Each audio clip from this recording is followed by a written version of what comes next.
Hadis Nabi Shallallahu Alaihi Wasallam di dalam riwayat tersebut dikatakan, saat aku Isra wal Mi'raj, aku diperlihatkan neraka dan paling banyak istri-istri yang berada di dalam neraka.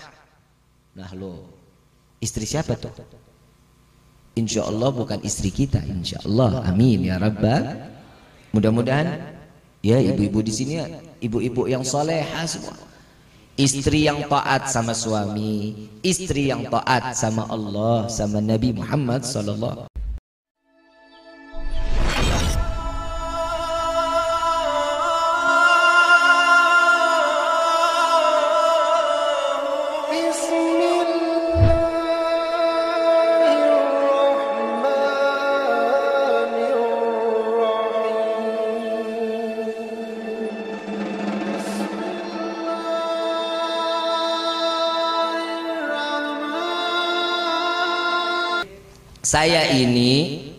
Saya pengen ngizinin suami saya nikah lagi, tapi sakitnya Bib, ya Allah Bib, saya nggak bisa dimadu Bib.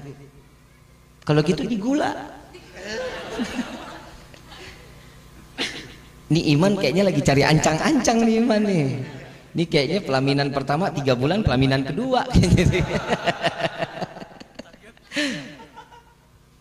Kenapa sih yang setiap perempuan ini nggak terima kalau suaminya nikah lagi? Kenapa? Karena jaminannya surga. Syaitan akan membisikkan, nggak boleh, jangan, woi enak aja, ntar dibagi 2 rezeki lo kurang, ntar uang make up lo berkurang, uang dandanan lo, uang semuanya berkurang. Cintanya ntar dibagi, dia lebih cinta sama yang kedua karenanya lebih semok. Kan begitu. Tuh ibu udah dia ngomong bahaya. Tapi apa diteruskan oleh Allah Subhanahu wa taala di dalam firman-Nya? Jika satu mencukupi, kata Allah, di dalam syariat, di dalam ketentuan hak kepada laki-laki, nggak boleh, cukup satu. Alhamdulillah. Lega napas Bib. Tuh Pak, denger tuh Pak tuh. Nah sekarang saya juga mau ngasih juga amanah buat ibu-ibu. Kenapa saya banyak nasihatin perempuan? Karena demi Allah, demi Rasulullah, perempuan zaman sekarang yang namanya istri sama suami berani banget. Betul nggak? Melotot sama suami, pulang telat dikit ngoceh sampai subuh. Betul begitu, betul. Saya ngomong banyakin perempuan ini kenapa? Karena di neraka itu paling banyak apa? Laki-laki apa perempuan? Karena nggak ngizinin suaminya kawin lagi. Kembali lagi ke situ. Satu ibu udah pulang, mulai gerah ngedengerin suami kawin lagi. Dikit lagi juga emak-emak pada pulang nih.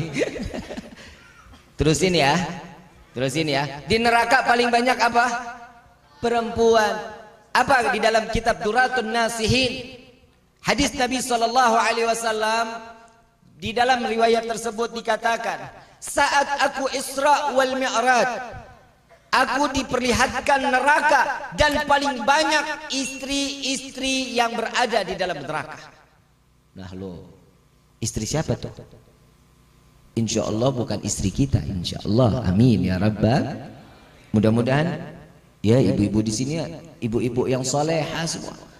Istri yang taat sama suami, istri yang taat sama Allah, sama Nabi Muhammad sallallahu alaihi wasallam. Yang pertama Siti Fatimah. Kenal Siti Fatimah? Putri tercinta Nabi Muhammad sallallahu alaihi wasallam. Bertanya, "Ya Rasulullah, wahai ayahku, apa yang membuat perempuan-perempuan atau istri daripada suami mereka itu ada di dalam neraka?" Yang pertama, ada yang diikat daripada embun-embunannya, diikat, ditarik oleh malaikat sampai otaknya berceceran. Dan yang kedua, ada yang terikat daripada payudaranya. Ada pula yang memakan daripada jasadnya sendiri. Ada yang membongkar isi perutnya, makan usus-ususnya. Dan ada juga kalajengking Ada juga yang namanya kelabang masuk daripada kemaluannya sehingga keluar dari duburnya, hancur isi daripada perutnya. Dengar nggak tuh? Serem nggak bu? Ini bukan dongeng ya, bukan dongeng, tapi ini kenyataan alal haq yang diceritakan oleh baginda Nabi Muhammad sallallahu alaihi wasallam. Siti Fatimah mendengarnya nutup kuping. Siti Fatimah menutup kupingnya sambil menggelengkan kepalanya, nggak sanggup dengarnya, khawatir dirinya yang akan mendapatkan siksaan tersebut. Sedangkan Siti Fatimah Al-Batul Az-Zahra yang tersucikan dan yang teraman daripada siksa api neraka masih menangis mendengar suara perempuan seperti itu. Sampai saat itu Siti Fatimah bertanya lagi, ya Rasulullah, tidak tahan aku mendengar daripada ceritamu ini.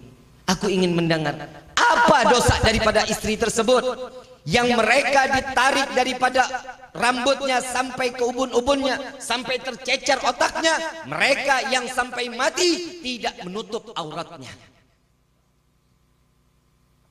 Dan yang kedua, yang menggantungkan daripada payudaranya, mereka yang mengumbar jasad atau badannya untuk dilihat daripada laki-laki yang bukan mahramnya. Yang ketiga, mereka yang memakan daripada daging-daging jasad sendiri karena mereka adalah seorang wanita yang demen berhias untuk dipandang untuk orang lain, bukan untuk menyenangkan suaminya. Yang keempat, kata Nabi, kemaluannya dimasukkan daripada kalajengking dan daripada binatang-binatang yang sangat beracun masuk ke daripada alat kelaminnya, keluar sampai duburnya sehingga digerogoti daripada isi perutnya. Mereka yang tidak menjaga kemaluannya. Yang kelima, mereka yang membuka daripada isi perutnya, memakan makanannya daripada isi perutnya sendiri. Mereka yang menceritakan kejelekan suaminya. Ini kira-kira saya enggak menuduh, tidak berprasangka pun tidak. Insya Allah mudah-mudahan wanita yang berada di desa ini Allah selamatkan dari siksa tersebut. Saya nggak perlu ibu jawab, perempuan jawab, tapi renung sendiri. Dari sekian banyak yang diceritakan, ada nggak salah satunya yang saya tidak jaga daripada kehormatan suami saya? Sampai Nabi mengatakan, Bu, Pak, untuk menyampaikan kepada istri di rumah. Tahu nggak sih di dalam khutbah nikah, ya ayyuhalladzina amanu ittaqullah, di khutbah nikah ada dikatakan di dalam khutbah tersebut Nabi mengucapkan, wahai orang yang beriman, bertakwalah kalian kepada Allah. Karena pernikahan ini untuk menjaga keimanan dan makin taat ibadah kepada Allah. Hukum nikah itu banyak. Bisa jadi sunnah, bisa jadi wajib, bisa jadi haram. Kapan ini terjadi?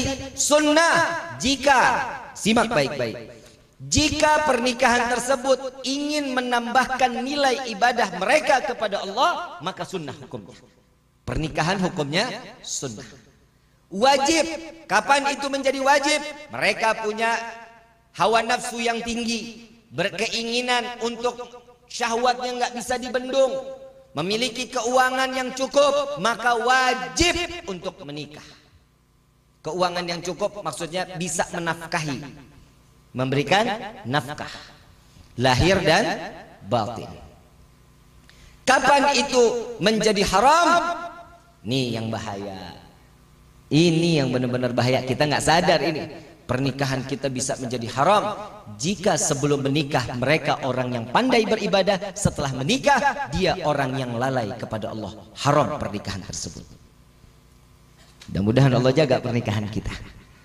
Nah, maka itu minta kepada Allah, ya Allah, panjangkan jodoh kami.